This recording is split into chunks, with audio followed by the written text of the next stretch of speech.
Toyota and Lexus have been losing out in the large SUV and crossover market. That is until recently.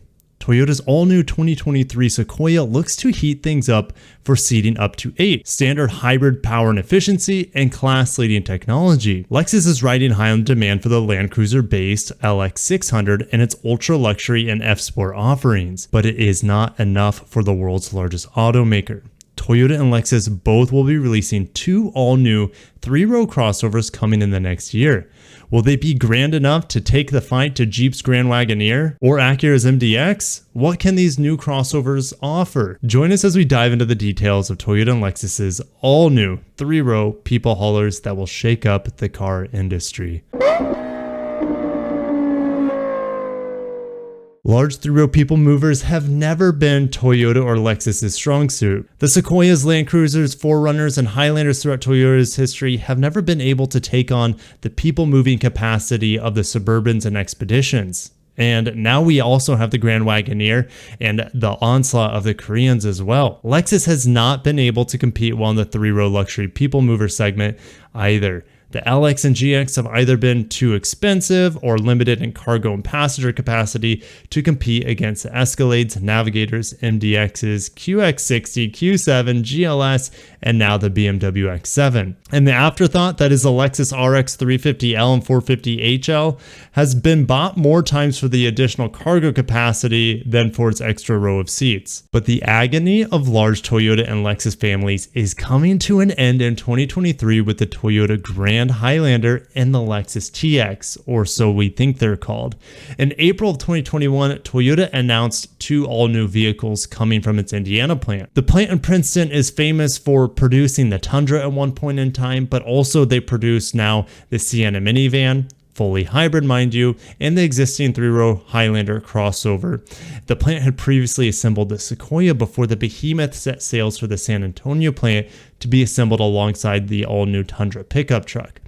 During this big announcement, Toyota shared that they are investing over $800 million and adding over 1,400 new jobs to produce the all-new 3-row SUVs designed for the active Gen Y family, aka millennials, aka me and my beautiful girl-filled life. This enormous investment is just icing on the cake for the total investment of $6.6 billion into the Indiana factory, which has a capacity to build 420,000 vehicles a year. For now, Toyota has delayed the naming and major details of these 3 large crossovers. What they have confirmed so far is cutting-edge semi-automated driving systems. This is likely the Toyota and Lexus teammate systems that are currently in use in the Lexus LS and Toyota Mirai. We will see a remote parking system that the owner can use with their phone outside of the car, and there will be a digital key which can be shared with friends and family on their phones. And we also have confirmation the vehicles will offer up to 8 seats, of course. Now make sure to grab your snacks and drinks and your salt shakers, of course, as we head down speculative lane and we connect the dots that Toyota and Lexus have laid out for us. We still have yet to figure out what these 3-row crossovers will be called, what platforms they're on, the turbo and electrified powertrains they'll employ, when they'll be available, and how much they will cost. The naming seems to be pretty clear based off the United States Patent and Trademark Office. Toyota has the Grand Highlander nameplate on lockdown, which would make perfect sense as it's going to be built in the same plant as the reigning Highlander.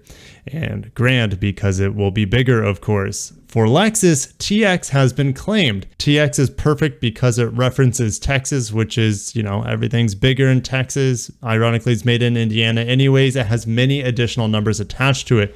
The TX 350, the TX 500H, the TX 550H Plus. And of course, we'll dig into which powertrains will be attached to each number and name shortly. And there could be possibly a 4th bonus power plant as well. Assuming they're called the TX and Grand Highlander at this point, we can now nail down their skeletal system, also known as platform. Toyota has a slew of next generation platforms currently in use. There's the tiny B platform that supports the Yaris, GR Yaris, and Yaris Cross, and the Japan exclusive Aqua Hybrid. We can of course rule out the B platform for these large 3-row vehicles.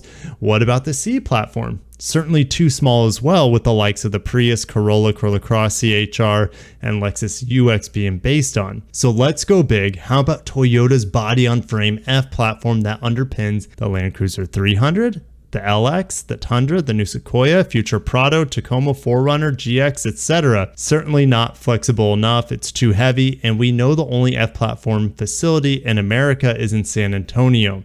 So that leaves Toyota's bread and butter, the K Platform. The K Platform underpins the RAV4, the Venza, NX, ES, Camry, and of course the Highlander and Sienna, which are built on site in Indiana. The K Platform is highly modifiable with wheelbases from the Lexus NX and RAV4 at around 105.9 inches, all the way to the Siennas at a whopping 120.5 inches. I think it's pretty safe to say we'll see a wheelbase close to the cavernous minivan's 120. Now for my favorite portion, powertrains. What better way to detail the turbo and electrified powertrains than to head to our lovely spreadsheet. My sources have said that we'll have 4 powertrains on the Lexus TX. The Grand Highlander isn't so clear. What I can confirm is that the normal Highlander will set aside the tried and true naturally aspirated V6 for the 2023 model year and employ a new 2.4 liter turbo 4-cylinder with 275 horsepower and 317 pound-feet of torque. It wouldn't be a modern Toyota though without at least one hybrid setup. So if we look at the Highlander hybrid and the Sienna hybrid built there in Indiana, we can expect to see the same hybrid system producing 245 horsepower and around 35 miles per gallon. These two base powertrains are just the beginning. By 2030, Toyota will be producing 3.5 million battery electric vehicles. That does not include hybrids or plug-in hybrids. Does that mean we'll have a battery electric variant of this 3-row crossover? I don't think so, but it should not be ruled out for the second generation of these vehicles come around 2030. In the meantime, plug-in hybrids should meet the needs of those seeking electric efficiency and performance. One option for a plug-in hybrid could be the RAV4 Prime setup with 302 horsepower and over 30 miles of EV range, creating a Grand Highlander Prime variant that large families have been asking for. That gives us a total of at least 3 powertrains likely heading for the so-called Grand Highlander. Now for the fireworks in the Lexus TX. As previously mentioned, 4 powertrains are likely. Let's start without electrification. The TX 350 will receive the NX's 2.4 liter turbo with 275 horsepower and 317 pound-feet of torque. The other entry-level powertrain will be the TX 350H with around 245 horsepower and over 30 miles per gallon. Now for the additional firepower, TX 500H is trademarked and it's very likely to use the 2.4 liter turbo mated to an all-new hybrid system, new for Toyota that is. They are rumored to use a single motor hybrid setup mated to an 8-speed automatic transmission. This is a huge departure of the dual motor hybrid system that Toyota has employed ever since the first generation Prius. Instead of fitting an electric motor to the rear wheels as we see in the 350H, we instead should have a physical drive shaft powering the rear axle for all-wheel drive. Peak outputs of 370 horsepower with massive amounts of torque. While I don't see this powertrain as a lock for the Toyota variant, I see this as a perfect powertrain for the Lexus F-Sport badge. Now for the grand finale, the range-topping plug-in hybrid powertrain for the TX 550H Plus. We don't know exactly where Toyota will source their battery from. All their plug-in hybrids at this point in time are produced in Japan alongside Panasonic's batteries. In North Carolina, Toyota should have a battery plant online by 2025, but these vehicles should be out in early 2024 for the plug-in hybrids. But let's just assume the 18.1 kilowatt hour battery pack from Panasonic is carried over from the RAV4 Prime and NX plug-in hybrid. We could be seeing over 30 miles of EV range on this big crossover. And while the EV range is impressive, the gasoline engine mated to the hybrid system is most surprising. Toyota is expected to employ a revised 3.5 liter naturally aspirated V6. Total power could be as high as 405 horsepower and 465 pound-feet of torque. This comes as a surprise as the base Highlander for 2023 will be ditching the V6 altogether. To me, it makes more sense for Toyota just to slot in the 2.4 liter turbo from the TX 350 for this plug-in hybrid, and that could get us around 370 horsepower and even more torque than the V6 at 490 pound-feet. And as much sense as that makes to me, from my sources, that doesn't seem to be the case as they're going with a modified naturally aspirated V6. Now, if we look at some European luxury plug-in 3-row crossovers, we can look at the defunct Audi Q7 with up to 450 horsepower.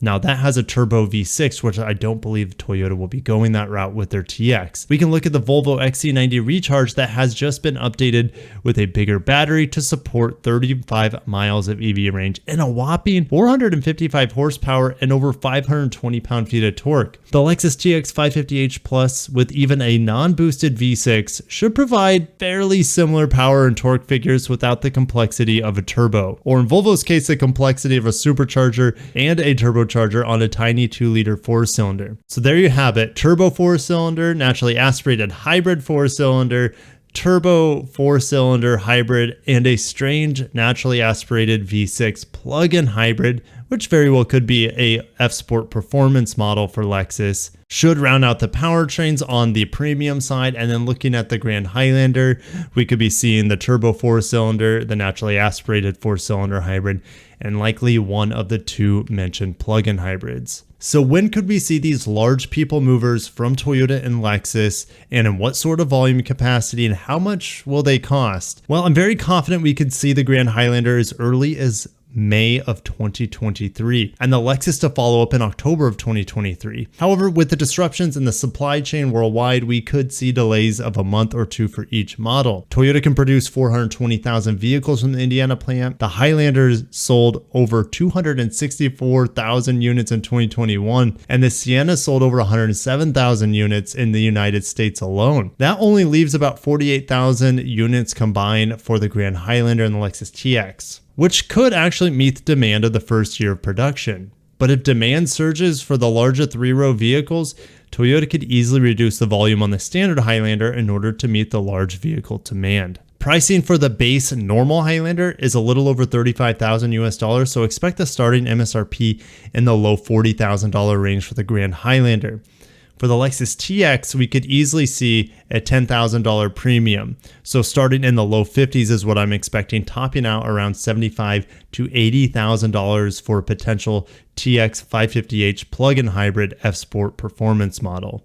We'll of course get the new Toyota and Lexus interface with 9-inch or 14-inch touchscreens. Apple CarPlay and Android Auto will be wireless and standard, and expect a heap of USBs and cup holders for each row of passengers. So which of these huge 3-row people movers are you most excited for? Is it the Grand Highlander or is it the Lexus TX? Both are sorely needed in their respective lineups in today's day and age. If you enjoyed today's video, please hit the like button, subscribe for more Japanese and Korean auto news and reviews. Stay tuned as I will surely update you on the official announcements of both the Grand Highlander and the Lexus TX. And of course, I will be driving both of these when we have media drives in the next year or so. Thank you so much for watching. Have a wonderful day. Take care of yourselves and peace out.